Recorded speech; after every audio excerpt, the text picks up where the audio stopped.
আসসালামু আলাইকুম, সবাইকে স্বাগত জানাচ্ছি আরটিভির রাতের সংবাদে। শুনছিলেন মার্কেন্টাইল ব্যাংক সংবাদ শিরোনাম। পুরো সংবাদে আপনাদের সঙ্গে থাকছি আমি ফারজানা তানি। বঙ্গবন্ধুর জন্মশত বার্ষিকী উপলক্ষে দেয়া প্রতিশ্রুতি অনুযায়ী প্রথম পর্যায়ে একটি করে ঘর ও 2% করে খাস জমি পেল সারা দেশের 70,000 ঘরহীন পরিবার। গণভবন থেকে ভার্চুয়াল মাধ্যমে এর আনুষ্ঠানিক উদ্বোধন করেন প্রধানমন্ত্রী শেখ হাসিনা। বলেন, মুজিব বর্ষে এটাই সবচেয়ে বড় উৎসব। এ সময় আগামী 1 মাসে ঘরহীন মানুষের জন্য আরও 1 লাখ নতুন ঘর তৈরির কথা জানান সরকার প্রধান। আরও জানাচ্ছেন মারুফ রেজা। ৬৬,১৮৯ পরিবার। লাল সবুজ চালার সারি সারি ছোট ছোট ঘর বড় স্বপ্ন হয়ে ধরা দিল ঘরহীন মানুষের কাছে। সেই সঙ্গে অবসান হলো বছরের পর বছর ঘর না থাকার কষ্টের জীবন। মুজিবের বাংলায় বঙ্গবন্ধুর জন্মশতবার্ষিকী উপলক্ষে প্রতিশ্রুতি রাখলেন প্রধানমন্ত্রী শেখ হাসিনা। ঘরহীন প্রতিটি মানুষের ঘর নিশ্চিত করার অংশ হিসেবে প্রথম পর্যায়ে উদ্বোধন করলেন 70,000 পরিবারের জন্য আধা পাকা ঘর। সেই সঙ্গে ইতিহাস সৃষ্টি করল বাংলাদেশ। কেননা গৃহহীন মানুষকে বিনামূল্যে ঘর দেওয়ার এত বড় কর্মসূচি সারা বিশ্বে এটি প্রথম। পরে উদ্বোধনী বক্তব্যে প্রধানমন্ত্রী বলেন, শত প্রতিবন্ধকতার মধ্যেও শুধু মানুষের কল্যাণে কাজ করে গেছেন বঙ্গবন্ধু। তার এই দর্শন নিয়েই এগিয়ে চলছে বর্তমান সরকার। সবথেকে আমি খুশি যে এত অল্প সময়ে এতগুলি পরিবারকে আমরা একটা ঠিকানা দিচ্ছি, আর এই শীতের মধ্যে সকলে অন্তত ভালোভাবে থাকতে পারবেন। আমরা তো আমাদের যারা রিফিউজি তাদের জন্য ভাষান্তরে ঘর করে দিয়েছি। এদেশের মানুষের ভাগ্য পরিবর্তন করাটাই তো ছিল আমার বাবা বঙ্গবন্ধু মুজিবের একমাত্র লক্ষ্য।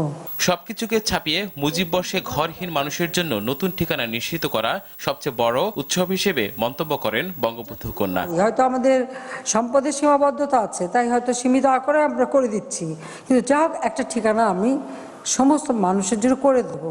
এখানে আজকে আমরা যে 66,189টা করে দিলাম ঘর, আমরা আরও 1 লক্ষ ঘর খুব শীঘ্রই আমাদের কাজ শুরু হবে। গৃহহীন ভূমিহীন মানুষকে আমরা ঘর দিতে পারলাম, এর থেকে বড় উৎসব আর কিছু বাংলাদেশে হতে পারে না। মুজিব বর্ষের মধ্যে সবার জন্য ঘর নিশ্চিত করতে পর্যায়ক্রমে সারা দেশে 9 লাখ পরিবারকে ঘর দেবে বর্তমান সরকার। আপনারাই আমার পক্ষ থেকে সব গৃহহীন মানুষকে তাদের দলিল হস্তান্তর করে দেন। মারুফ রেজা, আরটিভি, ঢাকা। আগামী 27 জানুয়ারি বুধবার দেশে করোনা ভ্যাকসিনের পরীক্ষামূলক প্রয়োগ শুরু হচ্ছে বলে জানিয়েছেন স্বাস্থ্য সচিব আব্দুল মান্নান। কুর্মিটোলা হাসপাতালে এক নার্সকে দেয়া হবে প্রথম টিকা, আর এই কার্যক্রম ভার্চুয়ালি উদ্বোধন করবেন প্রধানমন্ত্রী শেখ হাসিনা। আগামী 2-1 দিনের মধ্যে দেশে আরও 50 লাখ টিকা আসবে বলে জানালেন বেক্সিমকো ফার্মাসিউটিক্যালসের ব্যবস্থাপনা পরিচালক নাজমুল হাসান পাপন। আরও দেখুন আপেল শাহরিয়ারের রিপোর্টে। এরই মধ্যে দেশে এসেছে বহুল প্রতীক্ষিত ভারতের দেয়া করোনা টিকা। এখন তোড়জোড় চলছে পরীক্ষামূলকভাবে প্রয়োগের প্রস্তুতির। রাজধানী জাতীয় কিডনি ইনস্টিটিউটে পরিদর্শনে এসে টিকা প্রয়োগের সার্বিক বিষয় নিয়ে কথা বলেন স্বাস্থ্য সচিব আব্দুল মান্নান। বলেন, শুরুতে সমাজের বিভিন্ন শ্রেণীর মানুষকে দেয়া হবে এই টিকা। 24 জনকে দেওয়ার কথা বলছি, কিন্তু মাননীয় প্রধানমন্ত্রী 2-4 জনকে দিয়ে হয়তো উদ্বোধনটা করবেন। কিন্তু ফার্স্ট যাকে আমরা দিব তিনি হবেন আমাদের একজন সিস্টার, একজন গর্বিত তিনি সেবিকা নার্স, এবং এটা 27 তারিখে আমরা করব আশা করছি। সরকারের নানা উদ্যোগের কারণে করোনা পরিস্থিতি নিয়ন্ত্রণের বাইরে যায়নি বলে দাবি স্বাস্থ্য সচিবের। পৃথিবীর কোন দেশে এত অল্প সময়ে এত উদ্যোগ কোন সরকারই নেয়নি। আপনাদের কাছে অনুরোধ থাকবে, ডাক্তার নার্সেস যারা আছেন যতটা সম্ভব মানবিকভাবে এবং আরো অনেক বেশি আত্মিকভাবে ইনভলভ থাকবেন। এদিকে 2-1 দিনের মধ্যে ভারত থেকে চুক্তির প্রথম চালান 50 লাখ টিকা আসার কথা জানান বেক্সিমকো ফার্মাসিউটিক্যালের ব্যবস্থাপনা পরিচালক নাজমুল হাসান পাপন। রাজধানীর মোহাম্মদপুর ইকবাল রোডের উদয়াচল পার্কের উদ্বোধনী অনুষ্ঠান শেষে সাংবাদিকদের এ কথা বলেন তিনি। Apple Shahriar, RTV, Dhaka.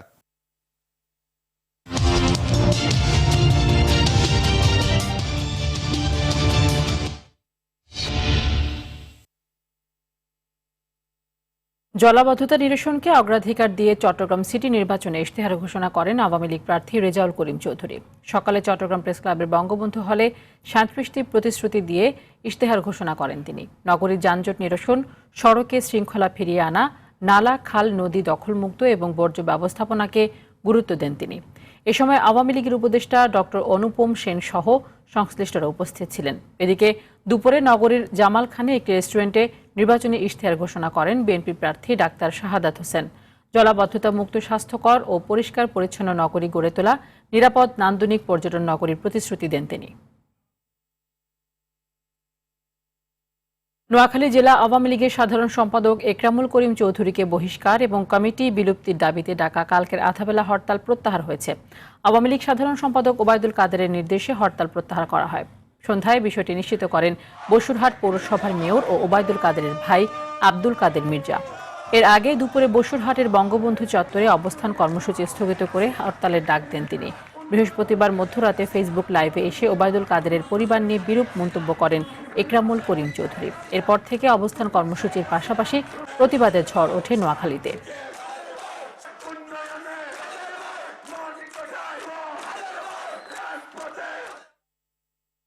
দলীয় শৃঙ্খলা বজায় রাখার আহ্বান জানিয়েছেন আওয়ামী লীগ সাধারণ সম্পাদক ওবায়দুল কাদের। সকালে তাঁর সরকারি বাসভবনে নিয়মিত ব্রিফিংয়ে এই আহ্বান জানান তিনি।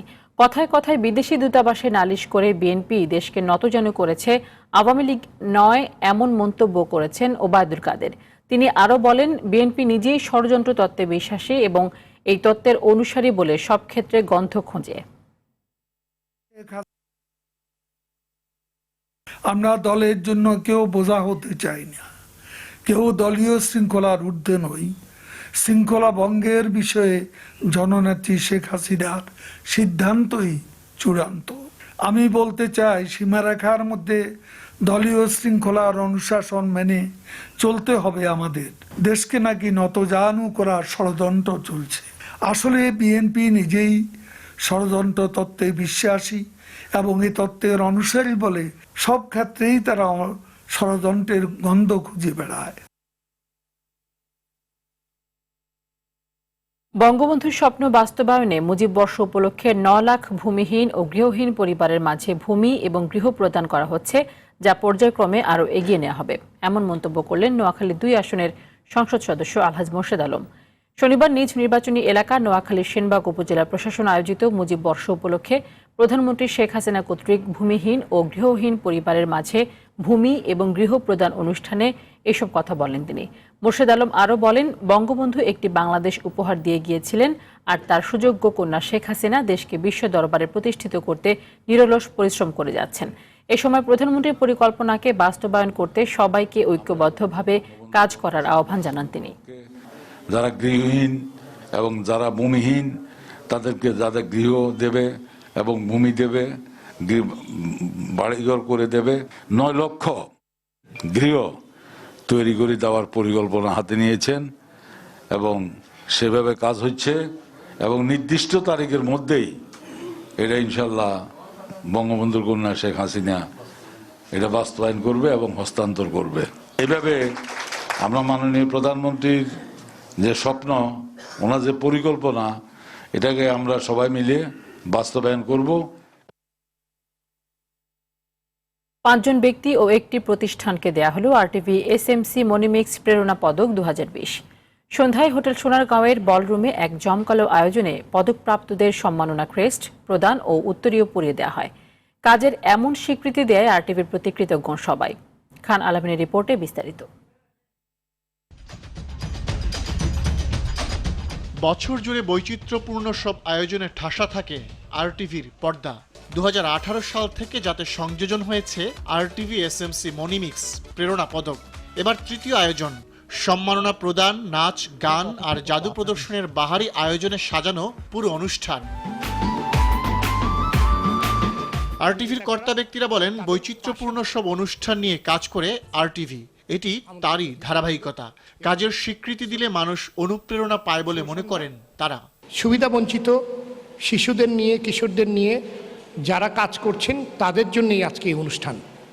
আমরা আমাদের দায়িত্বের জায়গা থেকে এই কাজটি বিগত বছরগুলিতে যেমন করেছি, সেরকম আজকেও সে কাজটি আয়োজন করেছে। এই প্রেরণা পদকের মধ্যে দিয়ে আপনাদের দায়িত্ব আরও বেড়ে গেল। আপনারা আপনাদের কার্যক্রম আরও বেগবান করবেন, যাতে বাংলাদেশকে নিয়ে অনেক সামনের দিকে বহুদূর এগিয়ে নিয়ে যাওয়া যায়।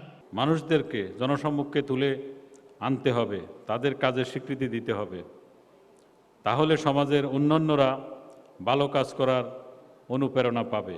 সেই লক্ষ্যেই আরটিভি প্রতি বছর এই ধরনের বিভিন্ন অনুষ্ঠান করে থাকে।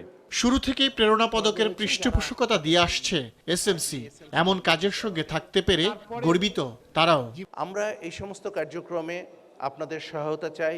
আমরা আপনাদের সহায়তা পেয়ে এসেছি এবং আপনাদের এই সহায়তার জন্য আমরা আপনাদের কাছে কৃতজ্ঞ।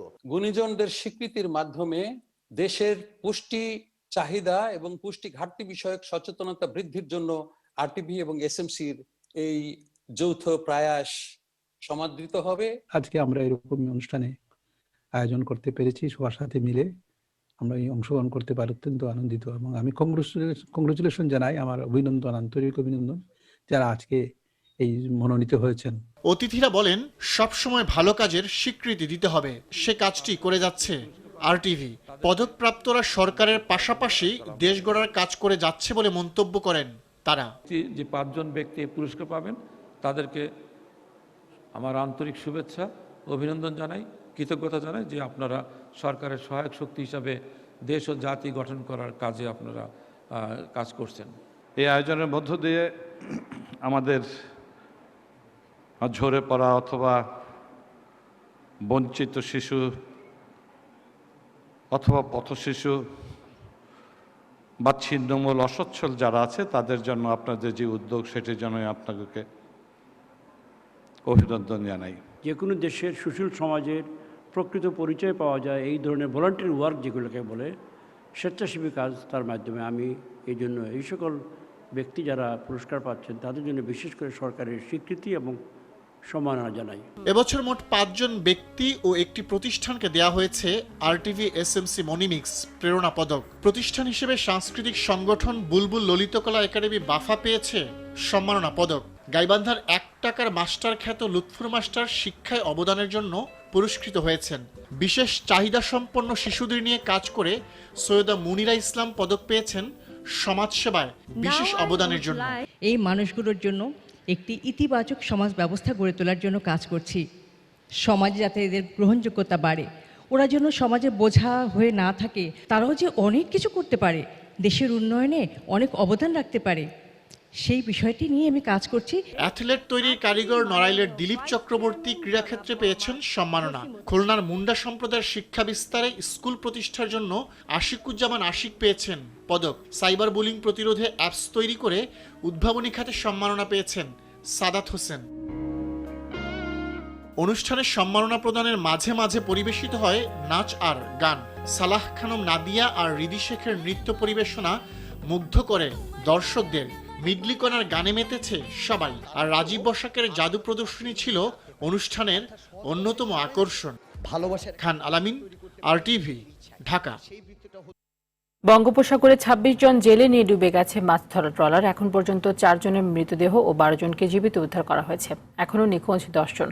শনিবার ভোরে সেন্ট মার্টিনের 65 কিলোমিটার উত্তর পশ্চিমে বঙ্গোপসাগরে এই দুর্ঘটনা ঘটে। কোস্টগার্ডের মিডিয়া শাখার কর্মকর্তা লেফটেন্যান্ট কমান্ডার আমিরুল হক জানিয়েছেন, শনিবার সকালে ঘন কুয়াশায় দুর্যোগপূর্ণ আবহাওয়া তৈরি হলে ট্রলারটি ডুবে যায়।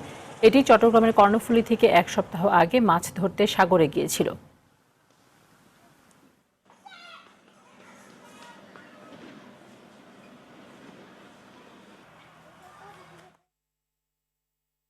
রাজধানী মিরপুর 11 নম্বরে 4 নম্বর সড়কের অবৈধ স্থাপনা উচ্ছেদের তৃতীয় দিনের মতো অভিযান চালিয়েছে ঢাকা উত্তর সিটি কর্পোরেশন। এ সময় বেশ কয়েকটি স্থাপনা ভেঙে ফেলা হয়। এছাড়া গেল 2 দিনের ভেঙে ফেলা জঞ্জাল সরিয়ে ফেলার কাজ করছে সিটি কর্পোরেশন। বৃহস্পতিবার সংঘর্ষ হওয়ায় শনিবারও মোতায়েন করা হয় আইনশৃঙ্খলা রক্ষাকারী বাহিনীর বিপুল সংখ্যক সদস্য। এদিকে উচ্ছেদকৃতদের অবিলম্বে পুনর্বাসনের দাবি জানান ভুক্তভোগীরা।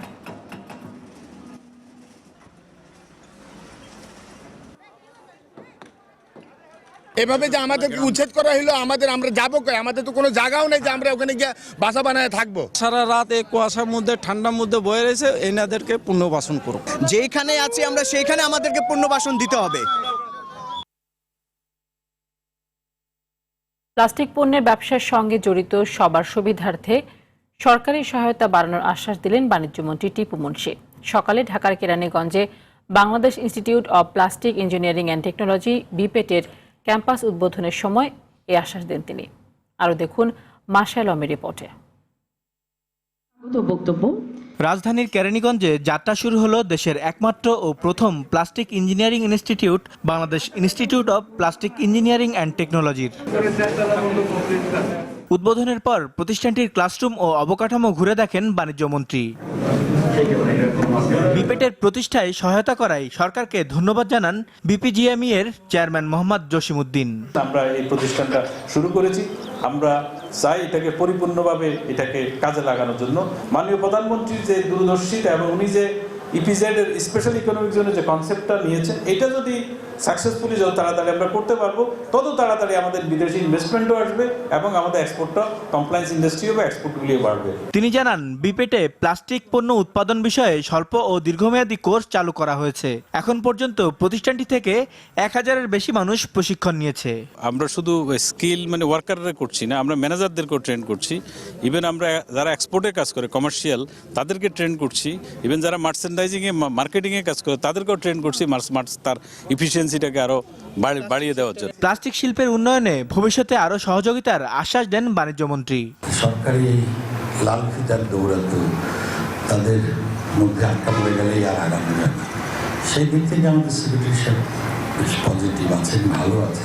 সব কিছু মিলে এই কন্ট্রাডিকশনটাকে আমরা ওভারকাম করে সবাই সবার সহযোগিতা চাই। ক্যাম্পাসের অবকাঠামো ও পরীক্ষাগার নির্মাণের কাজ দ্রুত শেষ হবে বলে অনুষ্ঠানে জানানো হয়। মাশায়েল আলমি, RTV, ঢাকা। মাহে রমজান উপলক্ষে শুরু হয়েছে RTVর 11তম আন্তর্জাতিক হিফজুল কোরআন প্রতিযোগিতা GPH ইস্পাত আলোকিত কোরআন 2021। সকালে আশুলিয়ার ঘোষবাগ তালিমুল উম্মা ক্যাডেট মাদ্রাসায় সাভার জোনের অডিশন অনুষ্ঠিত হয়। এতে বিচারক ছিলেন হাফিজ মাওলানা লুৎফুর রহমান, হাফিজ মাওলানা আব্দুস সাত্তার আজাদি ও হাফিজ মাওলানা সাইদুজ্জামান নূর। কাল 24 অনুষ্ঠিত হবে ময়মনসিংহ জোনের অডিশন।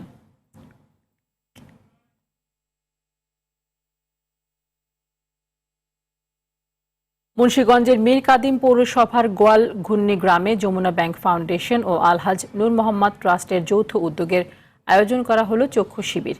এ সময় 2500-র বেশি রোগীকে চিকিৎসা দেওয়া হয় এবং 432 জন রোগীকে অপারেশনের জন্য বাছাই করা হয়। অনুষ্ঠানে যমুনা ব্যাংক ফাউন্ডেশনের চেয়ারম্যান আলহাজ নূর মোহাম্মদ, CEO মির্জা ইলিয়াস উদ্দিন আহমেদ ছাড়াও অন্যান্যরা উপস্থিত ছিলেন।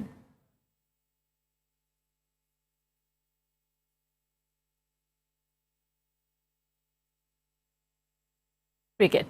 চট্টগ্রামে পৌঁছেছে বাংলাদেশ ও ওয়েস্ট ইন্ডিজ ক্রিকেট দল। দুপুরে বন্দরনগরীর শাহ আমানত বিমানবন্দরে পৌঁছে সোজা টিম হোটেলে চলে যান ক্রিকেটাররা।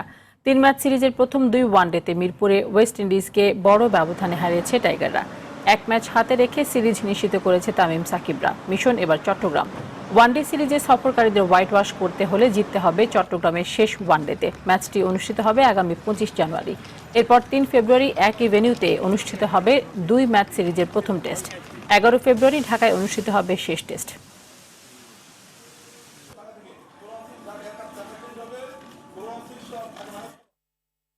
ক্রিকেটের সঙ্গে যুক্ত বাহিনীর সদস্যরা যাতে জাতীয় দলে খেলার যোগ্যতা অর্জন করতে পারে সে ব্যাপারে পুলিশ বাহিনী কাজ করছে বলে জানিয়েছেন পুলিশ মহাপরিদর্শক বেনজির আহমেদ। বিকেলে উত্তরার APBN মাঠে বাংলাদেশ পুলিশ ক্রিকেট চ্যাম্পিয়নশিপ 2020-এ IGP কাপ পুরস্কার বিতরণ অনুষ্ঠানে তিনি কথা বলেন। IGP বলেন, নিয়ম শৃঙ্খলার পাশাপাশি একজন ভালো মানুষ হিসেবে জনগণের সেবায় কাজ করতে পুলিশ সদস্যদের খেলাধুলা ও সংস্কৃতি চর্চা বাড়াতে হবে। এই টুর্নামেন্টে এবার চ্যাম্পিয়ন হয়েছে APBN ক্রিকেট টিম আর রানার আপ হয়েছে ঢাকা মেট্রোপলিটন পুলিশ টিম। তুমুল প্রতিযোগিতার মাধ্যমে